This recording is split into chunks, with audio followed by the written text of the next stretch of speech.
नमस्कार। आकाशवाणी जयपुर अजमेर से प्रस्तुत हैं प्रादेशिक समाचार।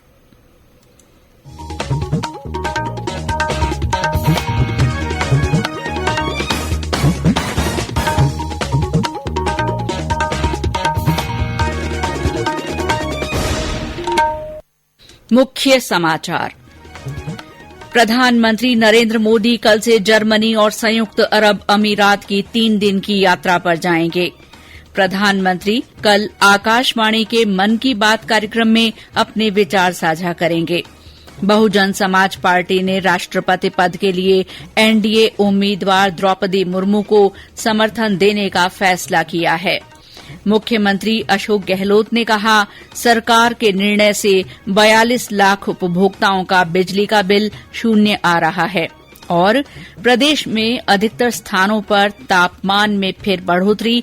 जैसलमेर में सबसे अधिक 42.8 डिग्री सेल्सियस तापमान दर्ज। समाचारों के साथ मैं शीला चावला और अब समाचार विस्तार से। प्रधानमंत्री नरेंद्र मोदी ने कहा है कि पिछले महीने भारत और जर्मनी की सरकार के बीच उपयोगी विचार विमर्श के बाद जर्मन चांसलर ओलाफ शॉल्ज से मिलना उनके लिए खुशी की बात होगी। उन्होंने अपनी कल से शुरू होने वाली जर्मनी और संयुक्त अरब अमीरात की यात्रा से पहले कहा कि वे जर्मनी की अध्यक्षता में G7 शिखर सम्मेलन के लिए वहां के चांसलर के निमंत्रण पर जर्मनी के श्लॉस एल्माउ का दौरा करेंगे। श्री मोदी शिखर सम्मेलन के सत्रों के दौरान पर्यावरण, ऊर्जा, जलवायु, खाद्य सुरक्षा, स्वास्थ्य, आतंकवाद से निपटने, स्त्री पुरुष समानता और लोकतंत्र जैसे विषयों पर G7 के भागीदार देशों और अतिथि अंतर्राष्ट्रीय संगठनों के साथ विचारों का आदान प्रदान करेंगे। प्रधानमंत्री ने कहा है कि वे यूरोप में रह रहे भारतीय मूल के लोगों से मिलने के लिए उत्सुक हैं, जो अपनी स्थानीय अर्थव्यवस्थाओं में महत्वपूर्ण योगदान दे रहे हैं और यूरोपीय देशों के साथ भारत के संबंधों को भी मजबूत कर रहे हैं।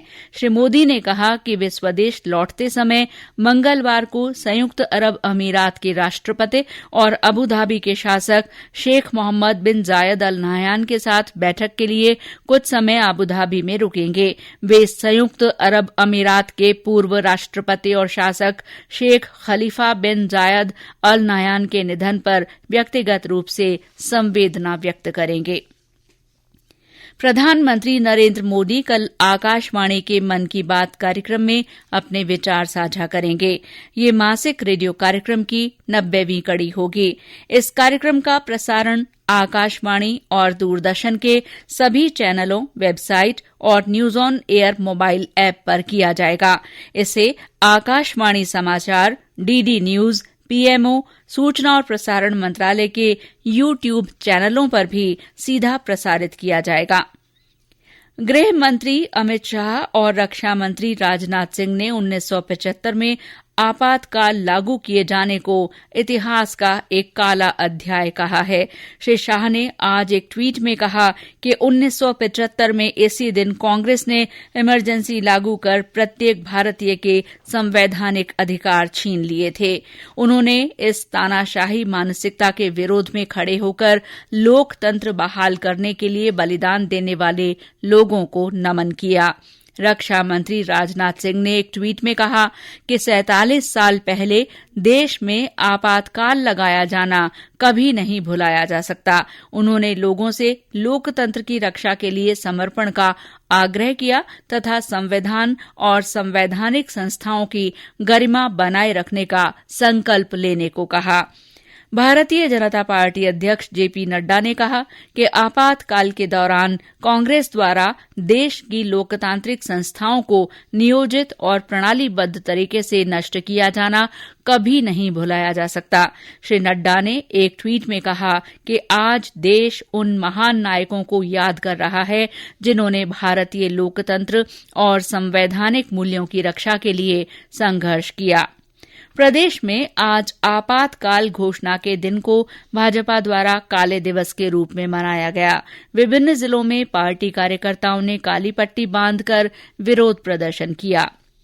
केंद्रीय गृह मंत्री अमित शाह ने गुजरात दंगों के मामले में उच्चतम न्यायालय के फैसले का स्वागत करते हुए कहा है कि जिन्होंने राजनीति से प्रेरित आरोप लगाए थे उन्हें माफी मांगनी चाहिए। शीर्ष न्यायालय ने कल जकिया जाफरी की याचिका खारिज कर दी, जिसमें उन्होंने गुजरात के तत्कालीन मुख्यमंत्री नरेंद्र मोदी और कई अन्य को 2002 के गुजरात दंगों के मामले में विशेष जांच दल द्वारा बरी किए जाने को चुनौती दी थी। श्री शाह ने कहा कि न्यायालय ने व्यवस्था दी है कि गोधरा में रेलगाड़ी को आग लगाए जाने के बाद हुए दंगे पहले से नियोजित नहीं थे, बल्कि उसी समय भड़के थे। उन्होंने जोर देकर कहा कि उस समय स्थिति को नियंत्रण में लाने की हर संभव कोशिश की गई। सरकार की ओर से किसी तरह की देरी नहीं की गई और तीसरे पहर तक सेना बुला ली गई थी।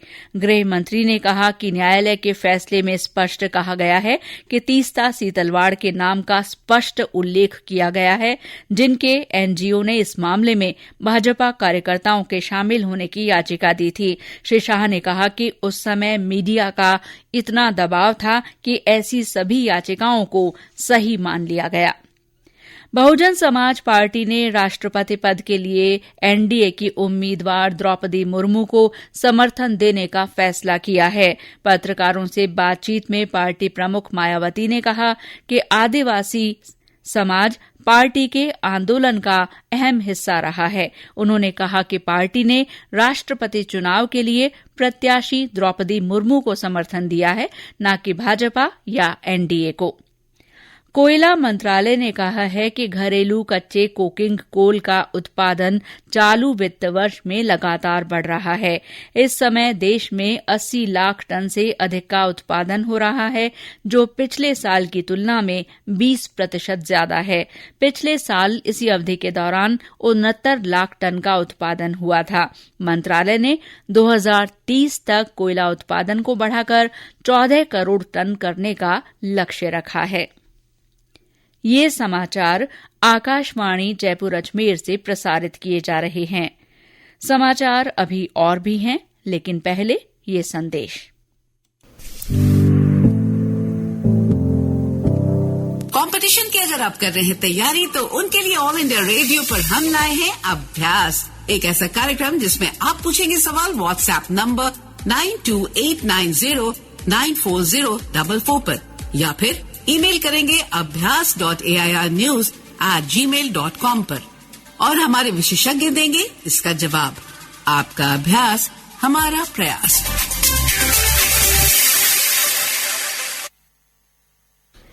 समाचारों में आपका फिर स्वागत है।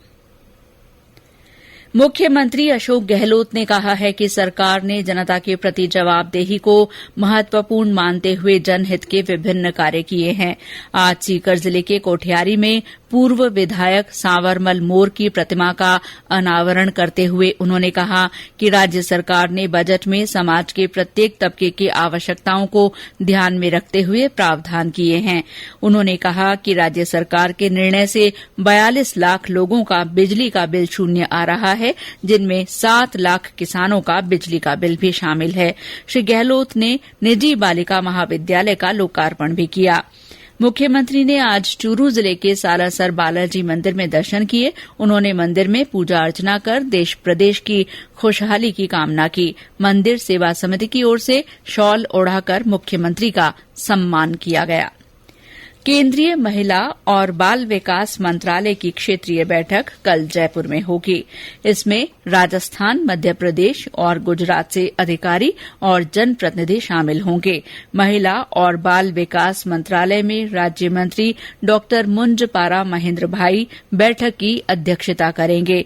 मंत्रालय के सचिव इंदेवर पांडे 8 साल की उपलब्धियों पर प्रेजेंटेशन देंगे। बैठक में महिला और बाल विकास विभाग से जुड़ी विभिन्न योजनाओं के लाभार्थी भी अपने अनुभव साझा करेंगे।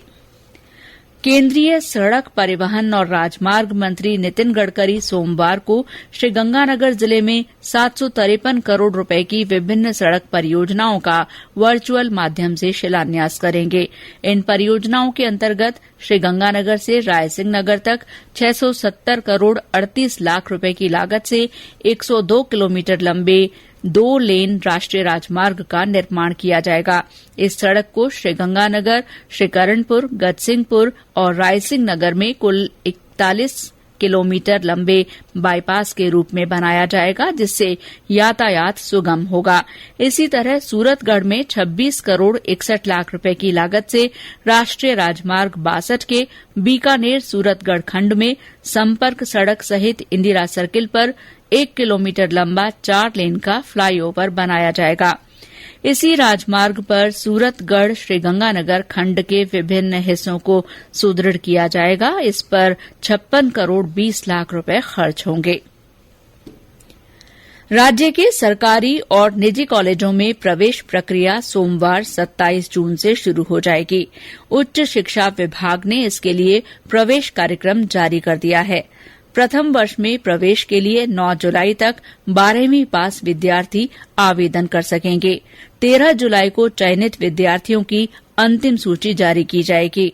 20 जुलाई से प्रदेश के 450 से ज्यादा सरकारी और 2000 से ज्यादा निजी कॉलेजों में ऑफलाइन और ऑनलाइन दोनों मोड पर पढ़ाई शुरू हो जाएगी। उच्च शिक्षा मंत्री राजेंद्र यादव ने बताया कि आवेदन की आखिरी तारीख तक सीबीएसई की 12वीं कक्षा का परिणाम घोषित नहीं हुआ तो पिछले सालों के अंकों के आधार पर सीबीएसई विद्यार्थियों के लिए कॉलेज की सीट का विशेष कोटा बनाया जाएगा। इसके साथ ही उन्हें 12वीं का रिजल्ट जारी होने के बाद आवेदन की छूट दी जाएगी। कृषि विभाग ने खरीफ फसलों की बुवाई के लिए किसानों को अब तक बीजों के 6 लाख मिनी किट वितरित किए हैं। इस साल 25 लाख लघु और सीमांत किसानों को बीज किट मुफ्त देने का लक्ष्य है। सबसे ज्यादा 10 लाख मिनी किट बाजरे के और 8 लाख किसानों को संकर मक्का बीज वितरित किए जाएंगे। 2,74,000 किसानों को मूंग, 31,000 को उड़द तथा 56,000 को सोयाबीन के बीज किट दिए जाएंगे। करौली जिले में हिंडौन सिटी बयाना मार्ग पर मिल्कीपुरा के पास 2 मोटरसाइकिलों की टक्कर में 2 युवकों की मौत हो गई। दोनों युवक ढिंडोरा गांव के रहने वाले थे। और अब मौसम। प्रदेश में मानसून पूर्व की बारिश थमने के बाद तापमान में फिर बढ़ोतरी होने लगी है। राजधानी जयपुर सहित अधिकतर जिलों में एक बार फिर से गर्मी बढ़ने लगी है। पिछले 24 घंटों में दिन और रात के तापमान में करीब 2 से 4 डिग्री सेल्सियस तक की बढ़ोतरी हुई है। सबसे अधिक 42.8 डिग्री सेल्सियस तापमान जैसलमेर में दर्ज किया गया। इसी तरह जालौर में भी अधिकतम तापमान 42 डिग्री से ऊपर पहुंच गया। 19 अन्य जिलों में भी दिन का तापमान 40 डिग्री सेल्सियस से ऊपर दर्ज हुआ है। मौसम विभाग के अनुसार मानसून मध्य प्रदेश पहुंच चुका है। अगले 3 से 4 दिन में राज्य में मानसून के प्रवेश करने की संभावना है। मौसम विभाग ने मंगलवार तक उदयपुर और कोटा संभाग को छोड़कर सभी जिलों में मौसम शुष्क रहने की संभावना जताई है। विभाग ने सोमवार से कुछ जिलों में तेज हवाएं चलने और बिजली गिरने की चेतावनी जारी की है। राज्य सरकार श्रमिकों के हितों के लिए 11 जन कल्याणकारी योजनाओं का संचालन कर रही है। इन योजनाओं से श्रमिकों को कई तरह के लाभ दिए जा रहे हैं। टोंक के सहायक श्रम आयुक्त संदीप चौधरी ने बताया कि जिले में 85,000 से ज्यादा श्रमिकों का पंजीयन किया जा चुका है। उन्होंने बताया कि वित्तीय वर्ष में 1,500 श्रमिकों को 1 करोड़ 53 लाख रुपए शिक्षा और कौशल विकास योजना में दिए गए। और अंत में मुख्य समाचार एक बार फिर। प्रधानमंत्री नरेंद्र मोदी कल से जर्मनी और संयुक्त अरब अमीरात की 3 दिन की यात्रा पर जाएंगे। प्रधानमंत्री कल आकाशवाणी के मन की बात कार्यक्रम में अपने विचार साझा करेंगे। बहुजन समाज पार्टी ने राष्ट्रपति पद के लिए एनडीए उम्मीदवार द्रौपदी मुर्मू को समर्थन देने का फैसला किया है। मुख्यमंत्री अशोक गहलोत ने कहा है कि सरकार के निर्णय से 42 लाख उपभोक्ताओं का बिजली का बिल शून्य आ रहा है। और प्रदेश में अधिकतर स्थानों पर तापमान में फिर बढ़ोतरी हुई है। जैसलमेर में सबसे अधिक 42.8 डिग्री सेल्सियस तापमान दर्ज किया गया। इसी के साथ प्रादेशिक समाचार बुलेटिन समाप्त हुआ। नमस्कार।